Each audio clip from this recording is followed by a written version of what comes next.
क्रांतिकारी जीवाबापू लाड यांचा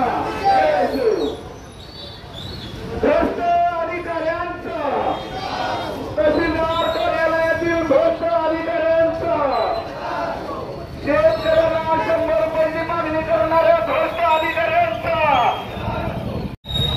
नागरिकांच्या हक्काची समानपणे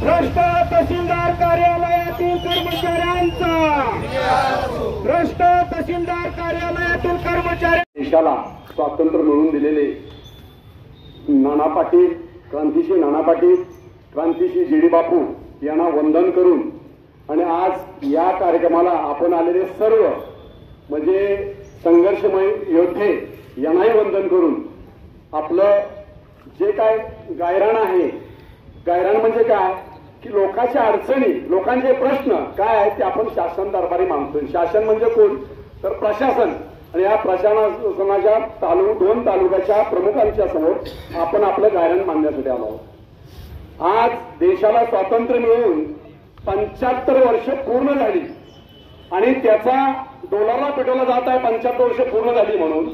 पण ज्या ब्रिटिशांनी 150 वर्ष राज्य केलं या देशावर, ते जाता जाता त्यांनी काम काय चांगलं केलं काय वाईट केलं, त्यांनी आपल्यावर राज्य केलं, पण करताना लोकांची लूट त्यांनी केली नाही.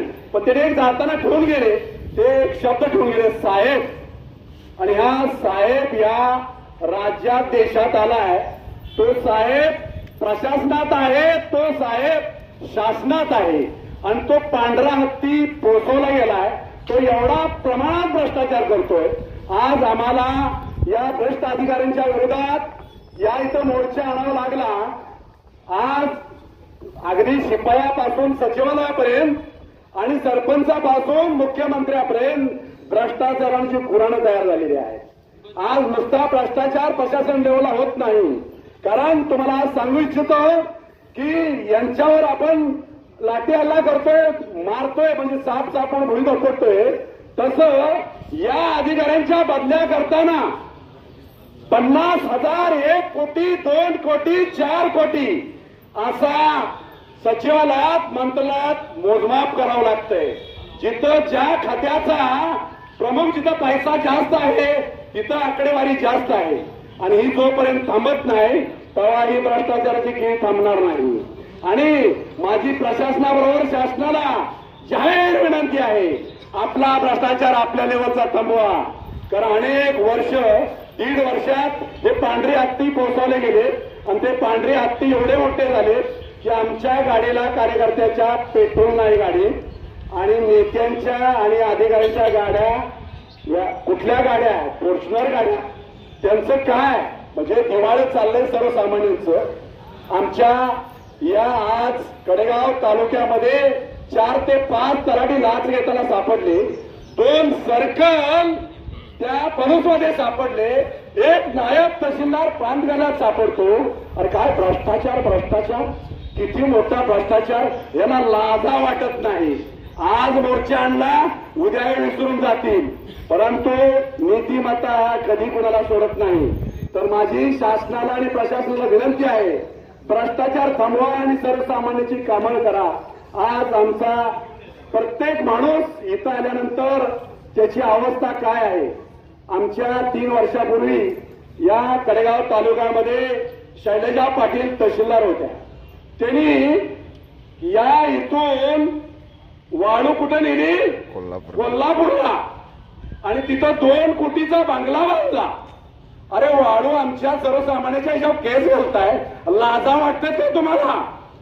त्या मॅडमनी हा तालुका पाक लुटला, खनिज व्यवस्था कोट्यावधीत लुटली, शासनाचा पैसा बुडवला आणि आमच्या तमाम गरीब लोकांचा पैसा लुटला आणि आज 5 कोटी 10 कोटी 20 कोटीच्या वर लुटून नेला असेल. आणि आमच्या इथले हे राजनेते भोंगळेपणाला बघतात, लाजा वाटते. तर माझी सर्वसामान्य जनतेला विनंती आहे की आपले स्वातंत्र्यवीर जेवढे असतील तेवढे कदा वर हसत असतील आणि रडत बी असतील. हसत असतील का? तर आम्ही स्वातंत्र्यासाठी लढलो, आम्ही आमच्या प्राणाची घराची राख रांगोळी केली आणि स्वातंत्र्य मिळवून दिलं आणि भ्रष्टाचारी नेते या देशात अधिकारी झाले आणि रडत असतील का? तर आमची तमाम जनता शोषित झाली की रस्त्यावर उतरत नाही. रस्त्यावर उतरतील तर कुत्र्यासारखी जनता आणि हे नेते आणि हे प्रशासन अधिकारी पळतील.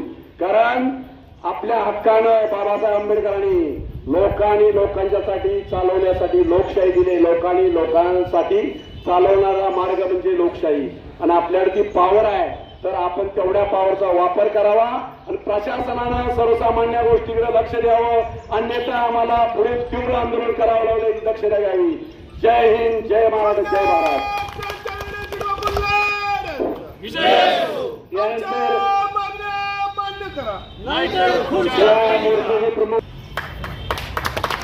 भारत माता की जय, भारत माता की जय. आज कडेगाव प्रांत ऑफिस या कार्यालयावर होत असलेल्या भ्रष्ट अधिकाऱ्यांच्या विरोधात मोर्चासाठी उपस्थित असणारे आमचे ज्येष्ठ सहकारी सुभाष बापू पाटील, खाणी संघर्ष समितीचे चळवळीचे नेते DS बापू, आमचे जिल्हा परिषद सदस्य पुंडलिक नाना येडके, दादा पाटील, आपले शिंदे सर, या कार्यक्रमासाठी आलेले विविध भागातून आलेले, विविध गावातून आलेले सर्व कार्यकर्ते बंधू, परवा आमची चर्चा झाली की पोलिसला हे 2 तलाठी सापडले, 2 सर्कल सापडले आणि सगळ्यात उच्चांक म्हणजे या ठिकाणचा तलाठी संघटनेचा अध्यक्ष तोही भ्रष्टाचारात सापडला. आदर्श तलाठी म्हणजे अध्यक्ष म्हणजे संघटना कशासाठी बांधतात? मला वाटतं 1947 पूर्वी 42ला सुद्धा संघटना निर्माण झाली देशाला स्वातंत्र्य मिळालं पाहिजे म्हणून. छातीवर गोळ्या झेडून त्यांनी आपलं काम केलं. सातारा प्रतिसरकार निर्माण केलं. त्यावेळच्या असणाऱ्या ब्रिटिशांच्या सर्वोच्च शासनाच्या विरोधात संघर्ष केला. अशी एक संघटना बांधली गेली होती. प्रतिसरकार नुसतं उभा करून चाललेलं नाही, तर त्यावेळेला बत्री सरकार सुद्धा त्यावेळेला निर्माण केलं गेलं. आणि आता अलीकडच्या काळात इथं संघटना, तलाट्यांची संघटना, पोलिसांची संघटना, अधिकाऱ्यांची संघटना, कशाला रे? पैसे खायला संघटना? काय चाललाय धंदा? तर या ठिकाणचा संघटनेचा अध्यक्ष सापडला आणि मग सगळ्यात मोठा उच्चांक म्हणजे इथला नायब तहसीलदार. पूर्वी कोणतरी म्हणत असेल की पूर्वीचा तो पलूस तालुक्यातला नाही, तो तासगाव तालुक्यातला आहे. आणि सांगायला मोठं दुःख होतं की त्या माणसाची पलूसमध्ये एकट्याची 15 कोटीची प्रॉपर्टी आहे. एकट्या पलूसमध्ये. मग देशामध्ये गावं किती आणि शहरं किती, त्या ठिकाणी किती असेल हे मी पुंडलिक नाना येडके आम्ही मला वाटतं की त्यावेळेला ह्या गोष्टी घडल्यानंतर माननीय कलेक्टर साहेब यांना एक पत्र दिलं. एवढा मोठा भ्रष्टाचार झाला, हा अधिकारी 3 वेळा या काडेगाव तहसीलदार आपल्या प्रांत ऑफिसला इथं आला. 3ऱ्या वेळेस तिची इथंच बदली. साहेब म्हणले इथंच केलेली कशी होती? तर DS देशमुख बापू आहे तिथं जरा पोटॅन्शियली चांगली झालेली आहे, वातावरण निर्मिती चांगली भ्रष्टाचाराला झालेली आहे. प्रतिसरकारच्या पलीकडे पत्री सरकार निर्माण झालं पाहिजे. आणि आम्ही आज हे सुद्धा सांगतो, नुसत्या प्रतिसरकारवर चालणार नाही, ह्या अधिकाऱ्यांना खरोखरच पत्र्याच मारावा लागतील. आज आपण या ठिकाणी आलो नुसताच भ्रष्टाचाराचा प्रश्न नाही. मगाशी घोषणा ऐकल्या की भ्रष्ट अधिकाऱ्याचा. साहेब तुम्हाला काळजी करायचं काम नाही, कारण निश्चितपणे मगाचपासून इथं उभं राहिला निश्चितपणे तुम्ही भ्रष्टाचार करणारे नसाल. कारण माणसाने कसं उभं राहावं तर माणसासारखं उभं राहावं याची तुमच्या प्रवृत्ती दिसली. परंतु या ठिकाणी भ्रष्ट अधिकारी त्याच्या मागच्या बाजूला बापू असं एक झालेलं आहे, तिथला एक मोठा अधिकारी खाऊन पिऊन बी मेला. हा इतिहास आहे इथला. खाऊन पिऊन पाहुणे आहेत आमचे, पण पाहुणे कोणाच्या घरातले इथं नसतात. तर अशा पद्धतीचं वातावरण निर्मिती ह्या पलूस आणि कडेगावमध्ये झाली. पलूस तालुक्यात तीच पद्धत, कडेगाव तालुक्यामध्ये तीच पद्धत. भूमी अभिलेखाच्या ऑफिसमध्ये गेलं तिथं माणूस नाही कामाला. 13,000, 17,000, 25,000, 26,000 त्या पोचलीसाठीचे पैसे भरावे लागतात. तातडीची, अतितातडीची, सामान्य. अरे हा डिस्पॅरिटी केली कुणी? सामान्य माणसाने या देशामध्ये जगायचं नाही का? हा प्रश्न आम्ही अधिकाऱ्यांना या शासनाला विचारतो. आणि तरी सुद्धा तिची अतितातडीची घेतली का तर लय मोठे भांडण झाले, भाऊ ऐकत नाही, समोरचा येत नाही, येऊ देत नाही. त्याला 25 आणि 26,000 भरले तर त्याला सुद्धा 2 महिन्यानंतर क्युरी निघते. तिथं अमुक नाही, पण आलेला माणूस म्हणतो उसात काय तोडता येत नाही. आणि कायद्या देण्यात गेलं तर तिथं माणूसच असत नाही. त्या पलीकडं विजेचं महामंडळ म्हणून काहीतरी केलेलं आहे. देशाला स्वातंत्र्य मिळून 77 वर्ष होऊन गेली. आज आम्हाला लाईट, पाणी आणि आरोग्याला लागणाऱ्या सुविधा सुद्धा हे शासन देऊ शकत नसतं तर काय करू शकतं ते शासन? आणि कुणाच्या बापाचं नाही, ते आमच्या शासन हक्काचं आहे. आमच्या गावातनं प्रत्येक गोष्ट घेतली. फॅन घेतला, टीव्ही घेतला, फ्रीज घेतला, मोटर घेतली, सायकल घेतली. प्रत्येकाला 18%, 28% जीएसटी शासन आकारतं. वाटण्या असतात केंद्र शासनाला निम्मा, महाराष्ट्र शासनाला निम्मा. त्यांनी पुन्हा खाली द्यायचं, त्यांच्या बाच पैसा असल्यावर. आणि म्हणतात काय आमदार फंड, खासदार फंड.